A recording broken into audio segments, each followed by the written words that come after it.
Hello. Today we're going to take a look at the PMDG 737-700 in Microsoft Flight Simulator that's finally been released. So it was released last night, so there's still a few bugs in it, but it's good enough to show you how it works and kind of how to find your way around the cockpit to get things running. So I'm going to jump inside the cockpit. We are cold and dark. We are on the ground at Stansted Airport in London. It's a horrible day, but it doesn't really matter. We're in here in the dry, and let's go and figure out how to get this aircraft up and running. So the first thing we need to do in a 737 is turn the batteries on. So in the overhead panel, it's right in the middle here, we can turn batteries on, and we can close the guard on that. And then again, if we were in the dark, we might want to turn the dome light on. That's up above us here. More importantly, you might want to go straight to ground power at this point. So to do that in this version of the 737, you have to go down to the FMC or Flight Management Computer, press the menu button to get to the main menu. Go to the FS Actions option, then go to Ground Services, and then you can request ground power to be connected to the aeroplane, and that changes to connecting. If we have a look outside and zoom out now, you can see the cart has appeared and it's connected via a cable to the aircraft. The connecting will change to say connected in a moment, and there it goes. So then overhead, if we press Control 6 on our keyboard to look at the overhead panel, we can switch the ground power to on, and it automatically cross feeds power over to the ground power. If we hadn't done that in a timely manner, we would have started to hear a warning, because the whole time the aircraft sat on batteries, it's chewing up the battery, it's discharging the batteries. So you start to hear a warning until you give it some other power source, which we have just done. Another way of doing it, if you don't have ground power available to you wherever you are on an airfield, you can use the APU. So we'll do that just as an academic exercise here. We'll fire up the APU and crossfeed over to it. So crossfeed is the major difference between the Boeing aircraft and the Airbus, for example, or certainly the 737s of this generation. So crossfeed means we are controlling the routing of the power to the aircraft. The aircraft doesn't switch over automatically on its own. Okay, so we turn on the aft number 1 fuel pump, and then we go and hit start on the APU. So APU is down here, or on the kind of eyebrow panel. If we look from where the pilot would normally be sitting, APU's up here. So while we're waiting, just before we turn the APU on, let's go up above. We're going to go and turn on the inertial navigation system, because it takes it a while to warm up and line up. So we turn both of these to nav, and they'll go to on DC and then settle to align, which is perfect. And then we can change the display up here. If we roll it round to HDG STS, it will show us how many minutes are left until the alignment. It takes that a few moments before that appears. So while we're doing that, we can come down here. So that's why we don't see a map, is because the inertial navigation system hasn't aligned yet. Okay, we were talking about power, weren't we? So we're going to get the APU up and running. So if we go and look here, here's the APU switch, and here's the exhaust gas temperature for the APU. So we've turned the fuel pump number 1 on, which is the lowest point basically in the tanks. And then we click to start. It returns back to the middle, and that needle moved ever so gently. Then we should get a low oil pressure light. There it goes. And then the needle will move round to about 7 and then fall back to 4.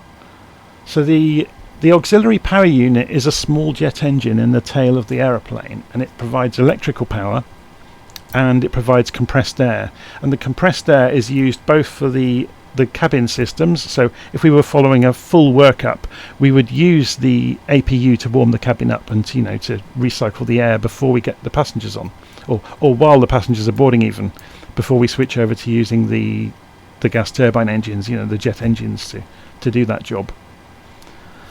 But we're not going to do that. We're just going to go straight into getting the airplane ready, firing the engines up.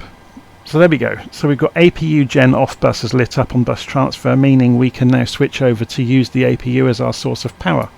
So we flick both of these switches. So we're now using the auxiliary power unit, not the external power. So at this point, you'll notice if I switch it off on the ground power, it doesn't do anything. So by the same token, we can come back down to the flight management computer, or FMC, and we can release the ground power now because we're not using it. Okay, so a lot of this is just functional bits and pieces around the aircraft. The exact order and the checks and balances done varies tremendously from operator to operator. So I'm just showing you, the functional, how it really works. Okay, so the next thing we do, we've got power to the aircraft. So you'll notice in the cold and dark setting of this PMDG plane, the position light was already set to steady. So what that really means is, as soon as we provide power to the aircraft, the lights are going to come on. So that's just telling people in the vicinity, that there are people in the aircraft, we are bringing it up to speed, it has power, therefore the lights are on. If that wasn't in the off position, we would put it to steady at this point. Okay, so back overhead, we are going to go and turn on the window heats, which we are doing now, and then the probe heats. Next on our list, we are going to go and set up a basic flight plan. So we'll go back to the menu page and we'll go to FMC. And the first thing we need to do is initialize the aircraft's position in the world. It says here this is the message line, enter IRS position. So we go to position init, and it's asking on the mandatory field here with the square boxes for set IRS position. So what you do is you go to the next page, and you get both of the GPS systems on the aircraft are listed here with their positions. You can borrow one, so if we click on that, it puts that into the scratch pad for us. Then we can go previous page back to where we were, and we can drop what's in the scratch pad into the IRS position, and that just initializes it. You can also go and set a reference airport of where we are. So EGSS is Stansted, which is the ICAO code for Stansted, where we are, and we select reference airport. We can then go to route, and this is where this differs a little bit, and I'm not sure how accurate this is or if it's a minor version difference in this model of Boeing 737. I expected the reference airport to be pre-filled into the origin, and it's not. So we're going to have to rekey that. Let's pretend today we're going up to Edinburgh. We're not actually going to fly, we're just going to get the aircraft ready to fly. So we're going to go from Stansted to Edinburgh. Okay, so then we could then jump over. Oh, before we do that, let's go back into that route page. I didn't put a runway in. So let's put in runway 22 at Stansted. And we can put a flight number in as well. We can make one up. Makes no difference to us, really. Okay. We can then go into the departure arrival page. And we can say at EGSS or Stansted, we are going to depart. Now, runway 22 is already selected because we keyed it in previously. And we'll say we're leaving on the BKY2S departure, or standard instrument departure. And then we come back to route. And then we could say on the arrival page, we want to go into runway 6 and the AGP E1E standard approach route into Edinburgh. We'll use a transition as well. And come back to route, and now we have the option to activate that route, and we've done that, and we can then execute that. Next thing to do, and the Boeing flight management computer tends to sometimes show you the next thing to do at the bottom right. It doesn't always, but you can get to all the pages through the rest of it anyway. So performance initialization. This is quite clever, and this is a little bit easier than it was in X-Plane. We can get the aircraft to tell us various things. So if we just click next to the 0 fuel weight, for example, it figures it out and puts it into the scratch pad for us. And then we can just click on it again and it inserts it. And because it knows obviously the empty weight of the aircraft, and it also knows how much fuel it's got, it now knows the gross weight. So then we can go and put in how much reserve fuel we want left at the end, and it's in thousands, so we'll put 1,000. And cost index, so the cost index relates to how aggressively you want to let the aircraft either accelerate or climb, and it's to do with fuel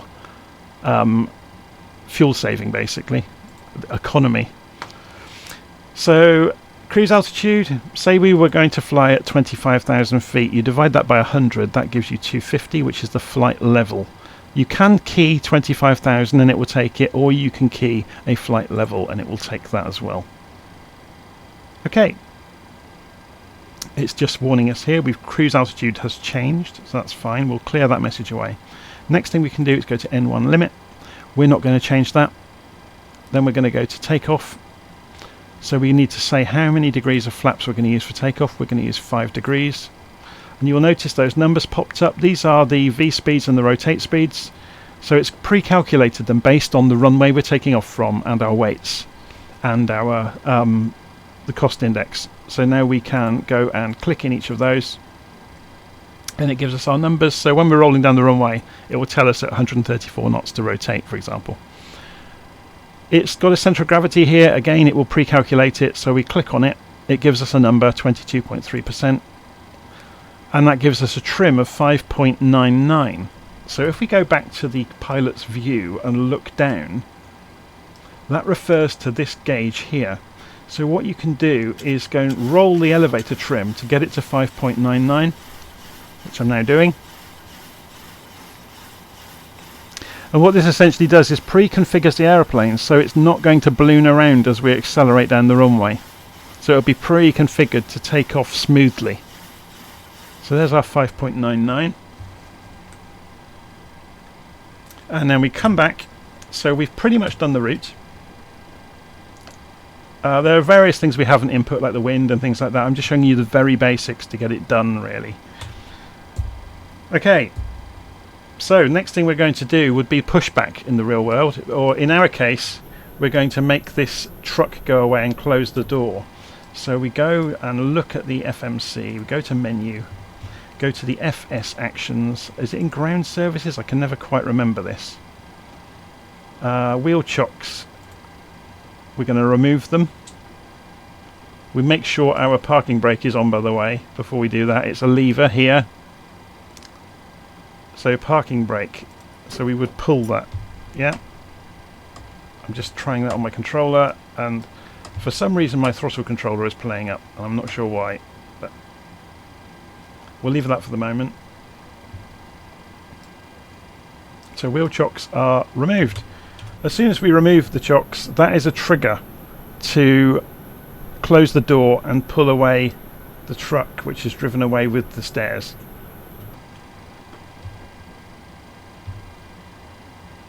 Okay, so let's go back overhead. So we are preparing for flight, basically. So yaw dampers to on, fuel pumps to on. So all of the fuel pumps come on at this point. Cabin pressure, we go and preset it to our cruise altitude, which in our case is 25,000 feet. We set the anti-collision lights to on. So this is basically telling the people in the vicinity we're about to get ready to push back and start the engines, really. APU bleed goes to on.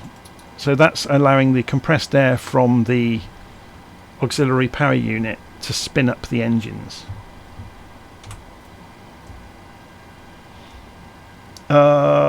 Where are we? So yeah, we are at the point where we can start the engines now. So starting the engines on the Boeing. We turn the engine start switch to engine number 2 to GRD. We switch the ignition select to right, and when we look down we should see that the numbers for N2, which is the gas turbine on the right side, are climbing. When they get to about 22% of nominal, which is now, we can move the start switch for engine number 2, and that will continue accelerating. You can hear in the background fuel has been introduced, the gas temperature is rising for engine number 2, and the N1, or the turbofan speed, is climbing. Okay, so we let that stabilize.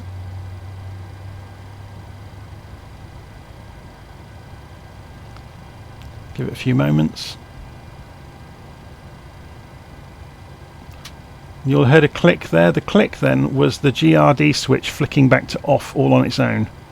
So then we can switch engine number 1 to GRD and switch the ignition selector to the left engine.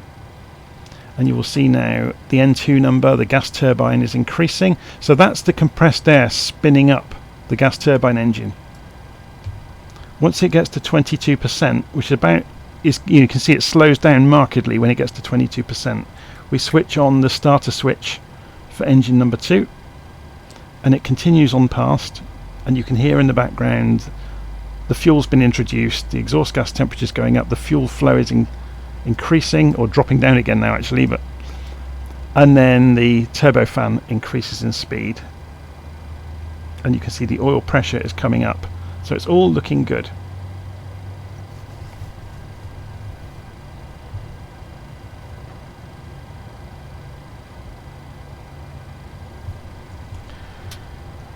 Okay, so if we go and look overhead now, you will see now we have the engines running, we can transfer power over to the engines away from the APU, so we'll do that. So this one and this one.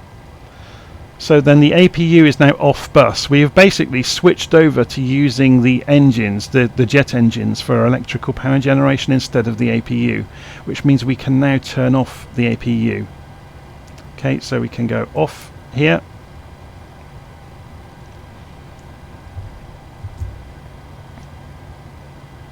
So hydraulic pumps go to on at this point. Okay, so if we go and look over here, that's interesting, they were already on.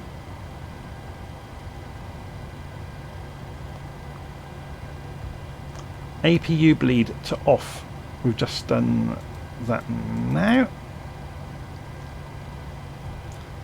APU to off, we've already done that. Packs to auto. So this is the two switches here next to the duct pressure. So this is the air conditioning, or sorry, what's the word? I can't think of the word. Not air conditioning, the temperature, air temperature within the cockpit. So the packs provide the control of the air temperature. Taxi lights to on. That's down here. And then at this point you start to look at the master control panel. You can get rid of the warning, that was from earlier. You start to look at the master control panel about configuring it ready for flight. So you'd be looking at your initial speed for the auto throttle, and so on and so forth. But again, a lot of this won't come alive until we're rolling down the runway, but we can at least get, you know, altitudes ready for the first part of the standard instrument departure, for example. So there we go. That is the 737-700 prepared for flight. I'm not going to actually fly it today. I could show you, for example, if we now release the parking brake and ease the engines forwards.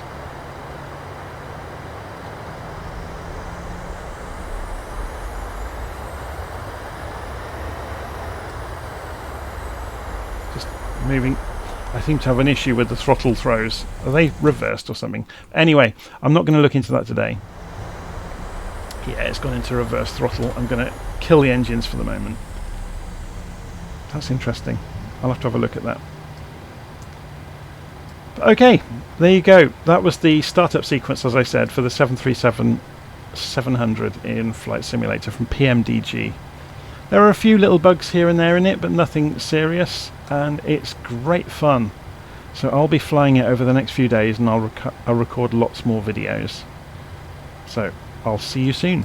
Take care and bye.